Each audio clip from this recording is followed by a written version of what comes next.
Bonjour et bienvenue dans le monde du Goro Loco. Alors aujourd'hui, une autre vidéo sur la Tornado. Aujourd'hui, on va installer deux choses. On va installer premièrement le TouchMe de Hotens.fr, qui est ça ici. Et puis, on va installer ensuite le BL Touch. Il va y avoir des modifications au niveau du firmware à faire. Alors, si vous ne savez pas comment les faire, je vous invite à aller voir les vidéos précédentes qui montrent comment faire les modifications au niveau du firmware et puis comment uploader le firmware. Aussi, je ne montrerai pas toutes les modifications à l'écran qu'il faut faire dans le firmware. Je vais les mettre dans les notes de la vidéo. Et puis, comme ça, vous aurez juste à faire ces modifications-là, puis à uploader ça. Je veux que la vidéo soit le plus optimale possible. Et puis, si vous regardez l'autre vidéo et les notes de la vidéo, de cette vidéo aussi, vous allez être en mesure de faire les modifications. On va regarder les modifications que j'ai dû faire à l'imprimante aussi pour faire fonctionner le BL Touch et le TouchMe. Puis, je vais aussi vous partager les pièces que j'ai designées ici pour le TouchMe. Je vais les partager, ils sont sur Thingiverse, donc vous allez pouvoir les utiliser. Donc, premièrement, vous voyez ici peut-être que j'ai une pièce bleue. C'est une pièce que j'ai installée pour le TouchMe. Je vais zoomer un petit peu puis je vais vous montrer comment fonctionne le TouchMe. Alors, vous voyez cette pièce bleue-ci. À l'intérieur, ici, il y a un aimant néodyme. Et puis, alors, j'ai designé cette pièce-là pour pouvoir l'installer à l'arrière ici. Comme j'ai un damper en arrière, il y avait juste une vis ici. Donc, ici, c'est une vis avec un petit arrow de l'autre côté, tout simplement. Mais si vous n'avez pas de damper, vous allez avoir les 4 vis ici. Alors, le TouchMe, c'est ça ici. Le TouchMe, c'est un détecteur optique avec une barre en métal, puis un aimant. Donc, la barre en métal est aimantée. Et puis, lorsque je l'approche de l'aimant, la barre descend. Et puis, comme ça me permet de venir palper le niveau de mon bed, tout simplement. Donc, ici, j'ai mon bullseye. J'ai fait ce petit support-là pour le bullseye. Il vient s'installer ici. On peut l'ajuster en hauteur. Et puis, cette partie-ci, on peut l'ajuster en distance. Donc, ce que je vais faire, je vais venir visser ça ici après mon bullseye. La place était déjà là. Puis, après, on va regarder comment passer les câbles et tout ça. Mon TouchMe est installé. Maintenant, si vous vous demandez à quelle hauteur l'installer, moi, de la façon que je fais, c'est que je descends ma buse au niveau de mon bed. Parfait. Et puis, il doit avoir à peu près un 2 mm entre mon bed et le bout de la pointe. Il y a une petite pastille qui vient avec, vous pouvez vous en servir. Moi, j'y étais à l'œil. De toute façon, je vais ajuster le Z-offset plus tard. Puis, si vous voulez voir si c'est à la bonne hauteur, alors vous tirez sur la petite pin. Et puis, elle doit aimanter avant que la buse touche au bed, tout simplement. Comme là, ici, j'ai à peu près 1 mm, donc je suis correct. Et puis, si je l'approche ici, ça fonctionne parfaitement. Donc, première chose, c'est d'installer ça. Ensuite de ça, on doit passer un câble qui vient d'ici jusqu'à la boîte de contrôle. Donc, moi, j'ai déjà un câble de passé qui est ici. Ce câble-là fait aussi pour le BL Touch. Et pour le TouchMe, je me suis fait un petit adapteur. La raison, c'est que par la suite, je vais mettre un BL Touch. J'ai passé le fil immédiatement pour le BL Touch parce qu'après, sur cette imprimante-là, je vais laisser le BL Touch. Si vous vous demandez pourquoi je vais laisser le BL Touch, c'est que j'ai plusieurs BL Touch, mais j'ai juste un TouchMe. Alors, si je veux le laisser sur d'autres imprimantes et puis qu'elle est installée en permanence dessus, je ne pourrais pas le tester sur d'autres imprimantes. Donc, je vais laisser le BL Touch dessus, puis lui, je vais le laisser sur d'autres imprimantes. Donc, alors, c'est très simple. En passant les 3 pins, en partant de l'extérieur, c'est 5 volts, le ground, puis le signal. Donc ici, je me suis fait un petit adapteur pour le fil du BL Touch, que je viens simplement connecter comme ça ici. Et puis mon fil vient ici, puis on va aller voir à l'intérieur du boîtier de quoi ça a l'air de l'air. Alors je vais juste connecter ça. Donc ici, j'ai mon boîtier. Maintenant, on va regarder où est-ce que le TouchMe se connecte. Alors, je vais tasser un petit peu les fils pour que vous puissiez voir. Alors, il vient se connecter ici, à l'endroit où ce que mon détecteur de Z était. Alors, je viens juste remplacer ça. Si je regarde au niveau des 3 pins qui sont ici dans le connecteur, celui d'en haut ici, c'est mon signal. Ensuite, c'est mon ground. Et puis, c'est mon 5 volts qui est ici à l'extrémité. Donc, je répète, signal, ground, 5 volts. Tout simplement. Et puis, ces câbles-là doivent aller sur mon TouchMe. Et en passant, pour ouvrir le boîtier, j'ai mes 4 vis en dessous, 2 vis à l'arrière. Donc, côté matériel, toutes les modifications sont faites.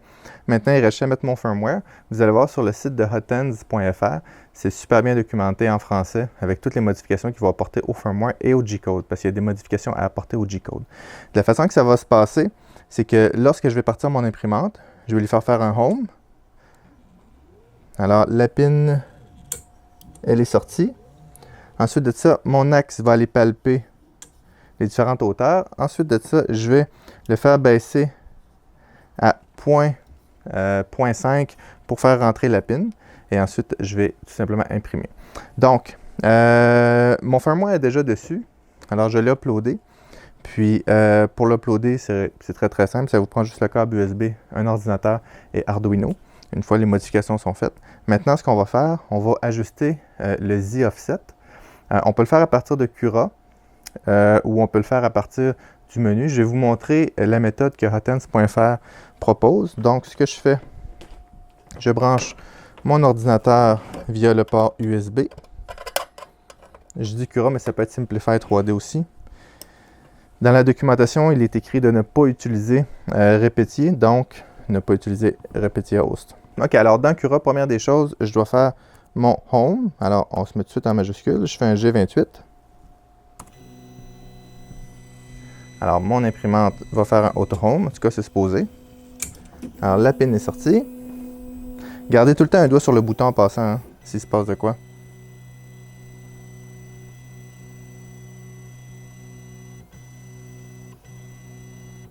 Parfait. Ensuite de ça, je vais faire M851 Z0. Alors, ce que ça fait, ça met le Z offset à 0. Ensuite de ça, je vais faire un G28 Z0 pour initialiser, refaire le home. J'ai fait ça. Je vais faire un G28 Z0. Alors, pour refaire le home sur le Z. Ensuite de ça, je vais faire G1 pour un déplacement, vitesse 50, Z0.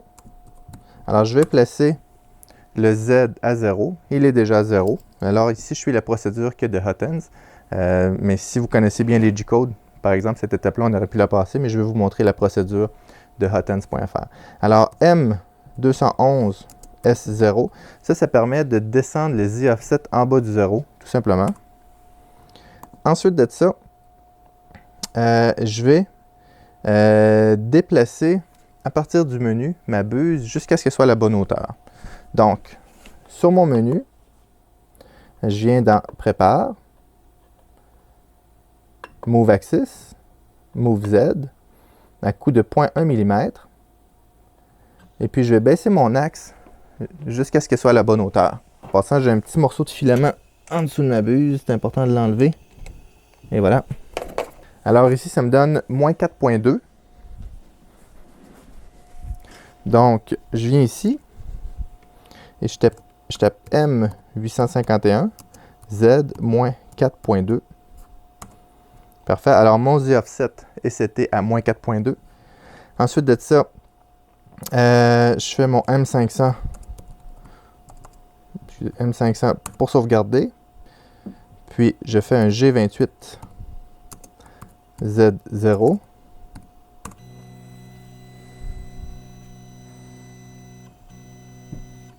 Je vais tirer ma pin manuellement parce que je ne l'ai pas fait. G28 Z0.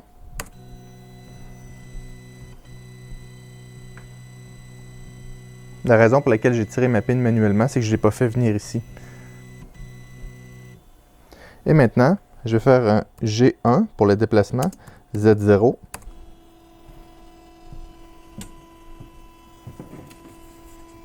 Puis je vais regarder si la hauteur est bonne. La hauteur est bonne. Maintenant, il faut que je change mon G-code. Dans mon G-code, il faut que je lui dise, je vais juste remonter ma tête un petit peu. Alors, dans mon G-code, il faut que je lui dise de venir faire un G28, qui est un home. La pin va sortir. Et ensuite de ça, il recommande de faire un G29 aussi, c'est-à-dire de Ben, je vais vous montrer. Là. Dans le fond, il recommande de faire un G28 au début.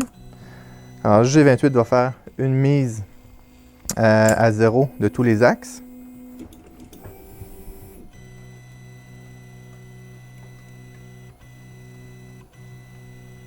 Parfait.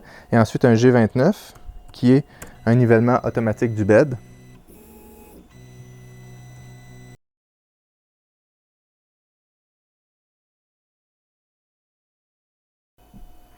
Parfait.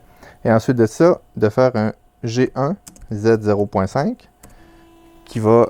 Alors, il va descendre et puis la pin va remonter. On peut le faire aller plus vite, il est en F50. Alors, je pourrais le déplacer ensuite Z 5 mm de haut à une vitesse de 1000. Il va être un peu plus rapide. Et voilà. Et maintenant, je serai prêt à imprimer, tout simplement. Je l'ai essayé tout à l'heure. Ça marche très, très bien. J'ai pas eu de problème d'accro ou quoi que ce soit. Il a fallu que je réajuste mon Z-offset, tout simplement. Mais avec la procédure, c'est très, très simple. Puis c'est important, en dernier, de faire un M500 pour tout sauvegarder. Donc ici, mon imprimante serait prête à fonctionner. Maintenant, ce qu'on va faire le même processus, mais avec le BL Touch. Pour le BL Touch, alors on va enlever ça ici, on n'aura pas de besoin. Puis je vais remplacer le bras par le bras avec le BL Touch. En passant, les designs que j'ai faits sont pour le Bullseye. Ça fait suite aux autres vidéos que j'ai faites pour la Tornado. Alors, mon BL Touch est installé. Maintenant, on va regarder dans le boîtier comment connecter tout ça. Alors, de la façon que ça se branche, c'est qu'ici, mon 3 fils va dans les pins cerveau qui sont là. Juste ici. Ou les condensateurs au bout de mon doigt. Donc, le jaune pâle va vers mon alimentation. Donc, je vais brancher ça comme ça ici.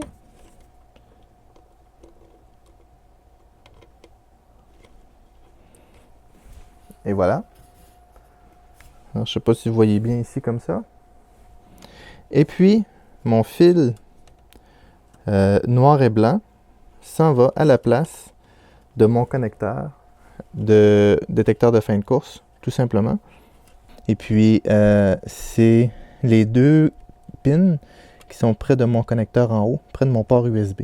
Donc, blanc ou noir, peu importe s'ils sont inversés, c'est juste un détecteur. Donc, ça utilise seulement que le signal et le ground. Donc, il n'y a pas de polarité vraiment pour celle-là. Tandis que celle-là ici, c'est important de respecter la polarité. Je vous dirais que dans 9 cas sur 10 de problèmes avec le BL Touch, le mauvais câblage est en cause. Donc, la prochaine étape est de mettre le firmware. Et voilà, le téléversement est terminé. J'avais oublié aussi d'enlever le petit support pour le TouchMe. Maintenant, j'ai toujours pas fermé mon boîtier, alors je vais être prudent. Alors, je vais allumer l'imprimante et on va ajuster. On va regarder s'il marche bien premièrement. Et on va ajuster le Z-offset et je vais brancher l'alimentation. Bien important si on veut que ça fonctionne. Alors, on a le logo du Goro Loco. Alors, dans les menus, je vais aller sur Prépare. BL Touch Self-Test.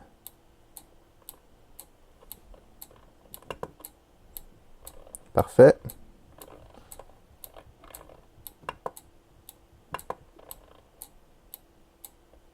Alors, je vais dans Contrôle, BL Touch Reset. Et voilà. Alors, mon BL Touch. Alors, ça veut dire que mes 3 fils de mon BL Touch sont, autrement dit, le orange, le rouge et le brun sont bien connectés. Et maintenant, ça ne veut pas dire que mon blanc et noir est bien connecté. Si cette fonction-là marche bien, mais qui ne détecte pas la hauteur de mon plateau, donc c'est à cause de mes fils blancs et noirs. Maintenant, ce qu'on va faire un Auto Home. Alors ici, je vais faire un Prépare Auto Home.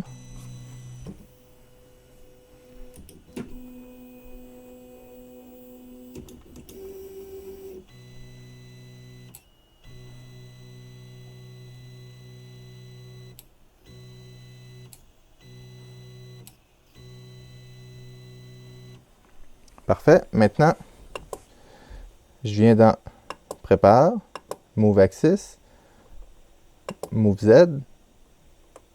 Je vais descendre de 1 mm jusqu'à ce que ma buse soit proche de mon bed. Oups, dans l'autre sens.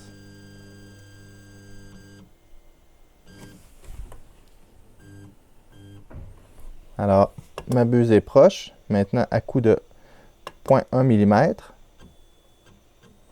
Avec mon petit bout de papier en dessous pour le niveler.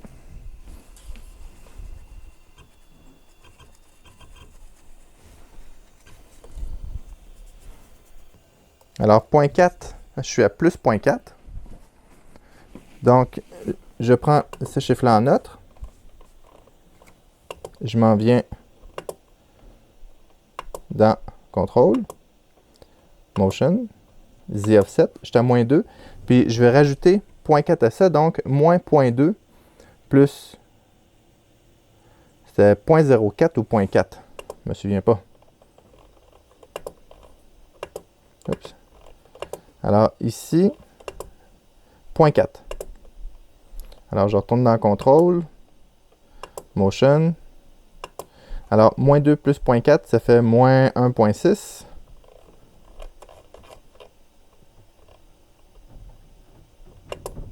Et ensuite, je viens faire un Store Setting qui équivaut à un M500. Donc, ensuite, si je viens ici, dans Prépare, Auto Home,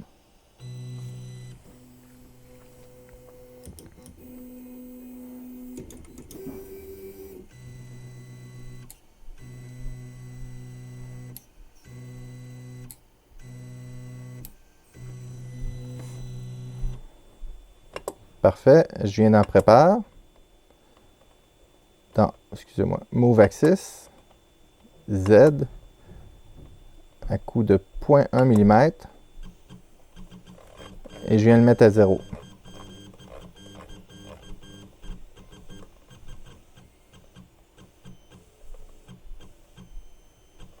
Et je vais tester avec mon petit bout de papier.